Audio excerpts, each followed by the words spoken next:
जया जी को अभिनंदित करने के लिए यहाँ इकट्ठा है और ये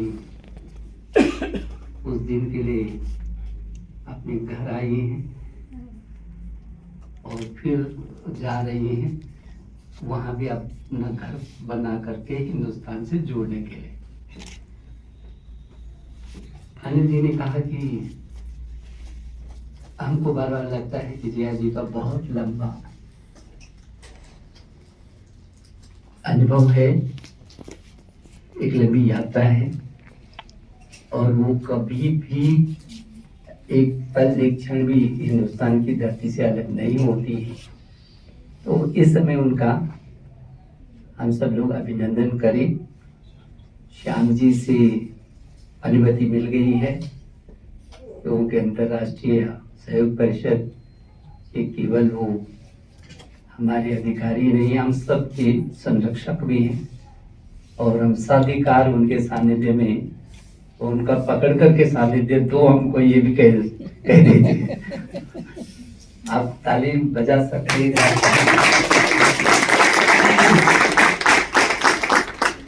तो अनिल जी का ये आदेश पर मुझे अच्छा लगा। जया जी आज हम लोग सभी यहाँ पे अभिनंदन कर रहे हैं।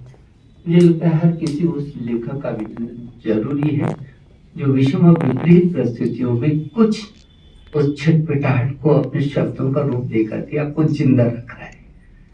वो कोई भी इस तरीके का हो, उसके लिए जिस विषम और विपरीत परिस्थितियों में भी अपनी भावनाओं को कुचलने नहीं देना, उसको बिखरने नहीं देना, उसको केवल कुंठा तक ला करके खत्म नहीं कर देना, बल्कि उन भावना को अकलुषित रूप में शब्दों के रूप में गंगा का प्रवाह आगे बढ़ाना, वो मैं आपको बधाई देना चाहता हूँ।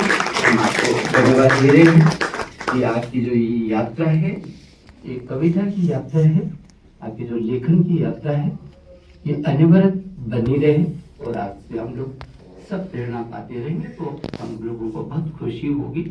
और इसीलिए आपको हम आज अभिनंदित करते हुए निश्चित उस पीढ़ी को भी अभिनंदित कर रहे हैं जो आपकी इस यात्रा से प्रेरणा देगी।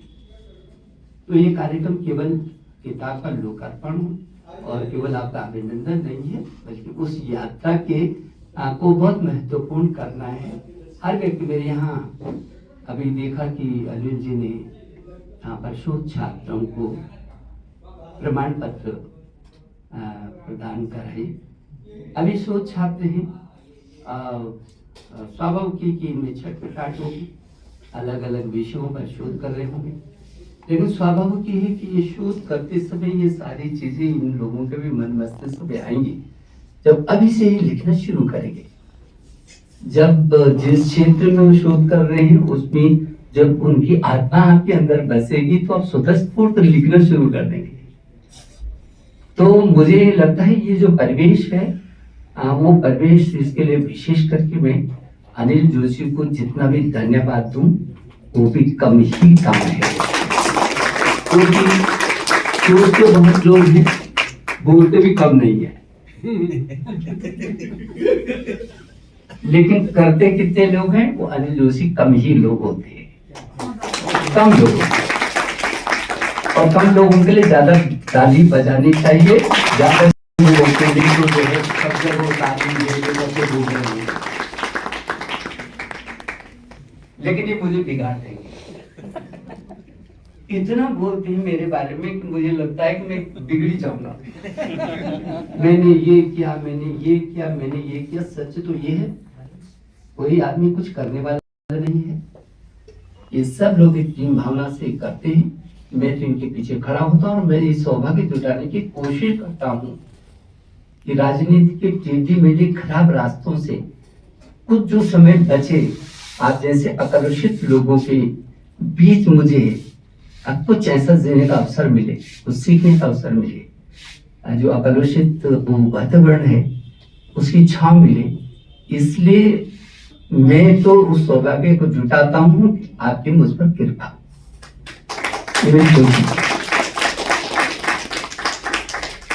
पता नहीं हमारे सत्य केतु जी बैठ करके क्या सोच रहे होंगे, और फिर क्या लिखेंगे? आलोचक है ना।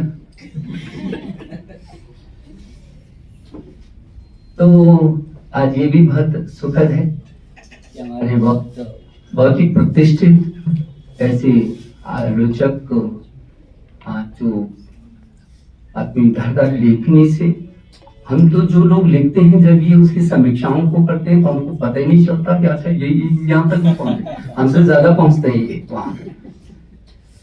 तो आज वो भी यहाँ पर उपस्थित है, तो हमारे लिए सुखद क्षण है। और हमारे बीच ऐसा व्यक्तित्व है जो बहुत कम होता है, जहाँ लक्ष्मी होती है वहां सरस्वती भाग जाती है, और जहाँ सरस्वती है वो लक्ष्मी कुर्सी नहीं पाती है। और एक ऐसा अजीब व्यक्तित्व है, अजीब नहीं बोलूंगा, अनोखा, अजीब शब्दों को लेकर वो पकड़ के कैसे कहीं ले जाएंगे। ऐसा अद्भुत व्यक्तित्व है जिन पर दो की ऐसी कृपा है कि वो सरस्वती भी पूरी तरीके से उनकी जीवा पर है, उनकी लेखनी में उतरती है, उनके विचारों में आती है, उनकी कथाओं में आती है, उनकी कविताओं में आती है, उनके वैचारिक लेखों में आती है, उनकी पत्रकारिता में आती है। और लक्ष्मी तो यूं करके भागती, यूं ये तो गजब हो रहा है। इधर से जब मैं जाता हूँ देहरादून कार में, तो ये बाएं बाएं और मैं कहता हूँ ये किसका है? हाँ गौड़ ये। तो मैंने कहा कितने गौड़े? बोले एक ही है। तो वही लेकिन ये अच्छी बात है कि मतलब बहुत कम होता है अपने को बचाए रखना, अपने को बचाए रखना, अपने को बनाए रखना, ये कम चुनौती नहीं होती है। मैं समझ सकता हूँ उन्होंने जिस दुख और दर्द का, क्योंकि मेरी पहली मुलाकात जब मैं मुख्यमंत्री था तब ये किसी अपने प्रोजेक्ट के लिए आए थे, और तभी मुझे लगा कि इनमें कितने ज्यादा छटपटाहट है। और मैं आपको बताऊं, जब मैंने इनको दोबारा कहा, मैंने औद्योगिक क्षेत्र के लोगों को बुलाया इनके सुझाव पर अपने यहाँ, और बाद में जब इनसे बहुत कम मुलाकात में भी चर्चा हुई, तो जो इनके सुझाव थे वही हमने वहां पर कुछ किया। और आज 3000 छात्र जो बिना किसी, जिसने गांव के बच्चे ने पढ़ नहीं पाना था कभी, वो हम औद्योगिक क्षेत्र के लोगों की पहुंच से गांव से छान करके उन बच्चों को लाए, और आज 3000 से भी अधिक बच्चे देश और दुनिया में इंजीनियर बने हुए हैं। मैं इसके लिए इनको बधाई दूंगा। और उसके बाद इन्होंने किताब लिखी, उस पर किताब पाठ्यक्रम में भी सम्मिलित है। तो मैं इसलिए संदर्भ दे रहा हूँ कि इन दोनों चीजों में इनको कितनी कीमत चुकानी पड़ती होगी, मेरे जैसे राजनीतिक कार्यकर्ता समझ सकता है कि जब किसी चीज को बनाए रखने के लिए और बचाए रखने के लिए कितनी कीमत चुकानी पड़ती है। तो ये सरस्वती को भी पकड़ करके रखी, और लक्ष्मी को जाने ही न दे बल्कि और तो अब मेरा ये कहना है कि आप चिंता नहीं करिए, लक्ष्मी भी हमारे पास है। आप सरस्वती के पुत्र हैं तो लक्ष्मी इधर से आ ही जाएगी, आप बिल्कुल चिंता मत करिए। तो आप यशस्वी हों और आपका लंबा जीवन हो, ताकि आप लगातार लिखते रहें। हम सब आपको शुभकामनाएं भी देना चाहते हैं। आज उनकी अध्यक्षता में ये कार्यक्रम हो रहा है, और अच्छा कार्यक्रम हो रहा है, और वो भी मैंने देखा कि उन्होंने इसकी भूमिका को भी लिखा है जया जी की। तो जया जी आपको बहुत सारी बधाई है, और जो हमारी संचालिका है इनकी तो उस चीज को देख रहे होंगे 10 घड़ी, तो आपको 5 मिनट बोला था इधर, ये सबके लिए होना चाहिए, आज के लिए। तो इनकी कठिनाई और परेशानी में समझ सकता हूँ, और इंद्रजीत जी ने इनका रास्ता बिल्कुल पूरा प्रशस्त कर रखा है। मैं आप सबको बहुत बधाई देने के लिए आया हूँ, विशेष करके जया जी को। आप सब के बीच मिल करके एक बार हम जोरदार तालियों के साथ ये देखते हैं, ये जो रिश्ते होते हैं बहुत नाजुक होते हैं। रिश्ते भावनाओं के भी होते हैं और रिश्ते प्रेम के भी होते हैं, हर चीज के रिश्ते। लेकिन रिश्तों को बचाए रखना और बनाए रखना, वहां भी वही बात है। रोज रिश्ते बनते हैं, आप कितना लोग याद करते हैं। और कभी अपने घर के बगल वाला आपके पास नहीं होता, लेकिन दूर विदेश में रहने वाला, दूसरे हजारों किलोमीटर रहने वाला 24 घंटे आपके साथ रहता है, 24 घंटे। ये रिश्ते कविता के भी होते हैं, कुछ गुनगुनाते रहते 24 घंटे आप। तो ये जो रिश्ते हैं केवल व्यक्ति से ही नहीं रिश्ते, और उन रिश्तों को बनाना और बचाना और आगे बढ़ाना, ये बहुत जरूरी है। ये आज दुनिया में सबसे यदि कठिनाई आई है, जो आज लोग चौराहे पर खड़े हैं, वो बस इसी रिश्ते के कारण, जिसको समझ नहीं सकना, फिर बना करके नहीं रखना, बचा करके नहीं रखना और बढ़ा करके नहीं रखना। ये संबंध ही सब कुछ है। एक आदमी बहुत अच्छा बोलता है लेकिन संबंध ठीक नहीं है, बहुत खराब आदमी है, सब पिछले बार भूल जाता है, तो इसका कोई लेना देना नहीं है। तो ये संबंध जो है एक दूसरे के साथ, तो मुझे लग रहा है प्रकृति से लेकर, संस्कृति से लेकर, विचार से लेकर, विज्ञान से लेकर के, अपनी परंपराओं से लेकर, भारतीयता से लेकर के, और देश से लेकर विदेश तक एक दूसरे से कैसे संबंधों को अपनी भाषा और अपनी कविता के माध्यम से ही 31 मैंने मोटा मोटा देखा, जो 71 कविताएं इन्होंने लिखी हैं, विविधता है उनमें। अब कहीं ना कहीं अलग अलग करके करती हैं। अभी मैं देख रहा था ये कविता इनकी क्या थी, सपना ही कविता है। अब सपना ही कविता है, कविता ही सपना है। अब ये इनके लिखने का बहुत अच्छा है। सपना ही क्या कविता है, या कविता ही एक सपना है। सपने में रहने वाले क्या कविता में बसते हैं, या फिर कुछ शब्द अनबने सपनों में देखा करते हैं। कविता का जो रूप बने वो रात को सपने बनते हैं, और दिन और रात के परिंदे सभी अपने लगते हैं। तो ये सपने सपने सपने करके इन्होंने ये कह दिया कि ये जो सपने होते हैं वही अपने होते हैं, लेकिन जो सपने को साकार कर सके उससे बड़ा कोई अपना नहीं होता है। और इसलिए ये बहुत अच्छे सपने नहीं, क्योंकि सपनों को तो सबको ही देखना है, लेकिन सपने को जमीन पर वो जो पकड़ करके अच्छे सपने, वो जो अच्छे सपने पकड़ करके और आपको उस दिशा में ले जाएं, ये उसकी ताकत होती है। मैं आपका एक बार फिर अभिनंदन कर रहा हूँ, और आपका सानिध्य मुझे भी मिलता रहे, ऐसा मेरा भरोसा है। और मैं बहुत विनम्रता से क्षमा मांगते हुए, क्योंकि मुझे अभी बैठक मेरे लिए अच्छा ये हुआ, बिल्कुल बगल इस को पार करते मेरी बैठक है, तो इसलिए मैंने 5 बजे जाना था, क्योंकि पहले ये भी आपके लिए हुआ। पहले 1100 करोड़ पे बैठक थी, अभी 3 घंटे पहले पता चला कि आप वो बैठक से तो होकर मुख्यालय में आ गई, यही बगल में बीजेपी मुख्यालय। ईश्वर ने यही चाहा, तो इसलिए मेरे लिए अच्छा हुआ कि मुझे थोड़ा सा आपके सानिध्य में रहने का वक्त मिला है। मुझे अच्छा लगता है कि सबकी भावना में दो वक्ताओं ने बोला, 2-3 वक्ताओं ने कितना अच्छा बोला, कितना अच्छा विश्लेषण करते हैं आप, और लेकिन अच्छा लगता है, सीखने को मिलता है। तो मुझे यदि समय होता तो सरोज जी सही है ना? हाँ, सरोज जी तो ये ताकत असली इधर ही है, इधर ही है। तो मैं एक बार पुनः आप सबके मंच पर जो लोग बैठे हैं उनका 2 मिनट इधर आइए, 2 मिनट सर, 2 मिनट मैं एक बार फिर आपकी ओर से हम सब जोरदार तालियों के साथ अभिनंदन करते हैं। बहुत बहुत धन्यवाद।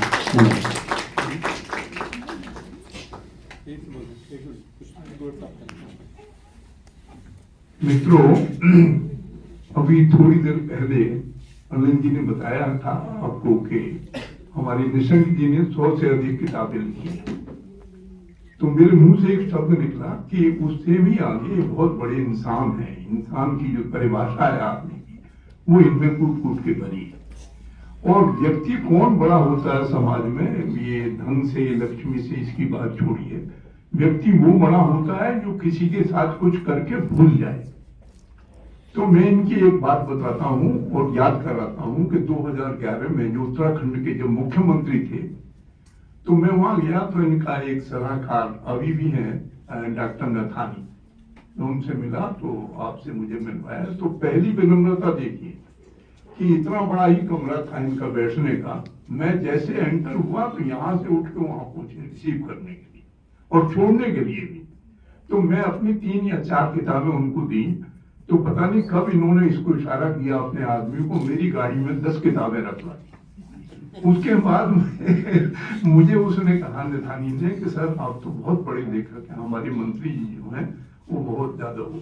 ठीक, एक बात, मैं अपनी एक किताब लेके गया था, मेरे दिमाग में एक सपना था कि उत्तर प्रदेश, उत्तराखंड, हिमाचल, दिल्ली, हरियाणा, राजस्थान, मध्य प्रदेश, यहाँ का 10वीं पास करने के बाद बच्चा, उससे अगर ये कहें आपके इंजीनियरिंग की स्पेलिंग लिख दो तो शायद उसमें से 50% नहीं लिख पाएंगे। तो मैं ये जब सब काम करता था बिल्डिंग का, तो मेरे दिमाग में था कि देश के युवा के लिए क्या करेंगे। ये जो 10वीं पास बच्चा है ये होटलों में या तो बर्तन मांजता है या दिल्ली में इधर उधर घूमता है। तो मैंने एक किताब लिखी हिंदी में, नींव से नाली तक। वो जो हमारे कस्बों में 2.5 मंजिल या 3 मंजिल मैक्सिमम मकान बनते हैं, उसकी पूरी इंजीनियरिंग मैंने हिंदी में लिख करके, और उसकी अभी पांडुलिपि वाली किताब थी वो मैंने निशंक जी को दी। तो आपका बड़प्पन देखिए कि 2 घंटे के बाद वहां एक नवानी पब्लिशर हैं, उनको ऑर्डर दे दिया कि इस किताब की 1200 प्रतियां छाप दो, और उसका पेमेंट भी इन्होंने किया। मतलब उस समय जैसे भी था, मुझे तो ये पता चला, नथानी ने बताया कि आपकी 1200 किताबें छप गई हैं।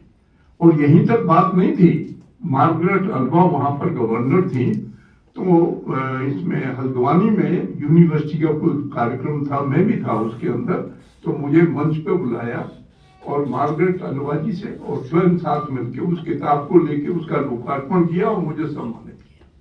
इतना बड़प्पन। और बाद में उस किताब का भाग्य देखिए, वो इनके हाथ लगने से हुआ कि आप तो केंद्र में आ गए 2 महीने बाद ही, और वो किताब जो है मार्केट में आ गई। तो जब कहीं कुछ नहीं हुआ तो मैंने मिनिस्ट्री ऑफ HRD को भेज दी। तो open schooling NIOS, national institute of open schooling, वहां के चेयरमैन थे जेना, उन्होंने जब किताब देखी तो मुझे बुलाया, कहने आप एक काम और करिए हमारे ऊपर कि मैं 3 इंजीनियर दिल्ली कॉलेज से बुला रहा हूँ, आप बैठेंगे हमारे यहाँ 1 महीने। मैंने कहा जी ठीक है, कि इसका हम कोर्स बना देते हैं। उस कोर्स में भी मेरा नाम है जो बनाया गया है, और कंस्ट्रक्शन सुपरवाइजर के नाम से वो कोर्स आज गवर्नमेंट में मिनिस्ट्री ऑफ HRD में 17 इंस्टीट्यूट में पढ़ाया जा रहा है। और मेरा ऐसा मानना है तो वो सब कुछ हुआ आपके आशीर्वाद से। उस किताब का लोकार्पण भी आपने ही कराया और वो मिनिस्ट्री ने अडॉप्ट कर ली। आज हजारों बच्चे फील्ड में कंस्ट्रक्शन सुपरवाइजर के रूप में 10 से 12 हजार रुपए के करीब उनका स्टार्टिंग होता है। तो जो मेरे टाइम के थे, अब वो 30-30 हजार रुपए जो मेरे ही यहाँ लगे हुए हैं वो ड्रॉ कर रहे हैं। उनको एक रास्ता मिला, फिर मुझे प्रेरणा मिली, मैंने फिर लिखा कैसे बने विश्वकर्मा। तो अब देखें आगे भविष्य में क्या होगा, लेकिन आपका आशीर्वाद रहेगा तो कहीं ना कहीं वो किताब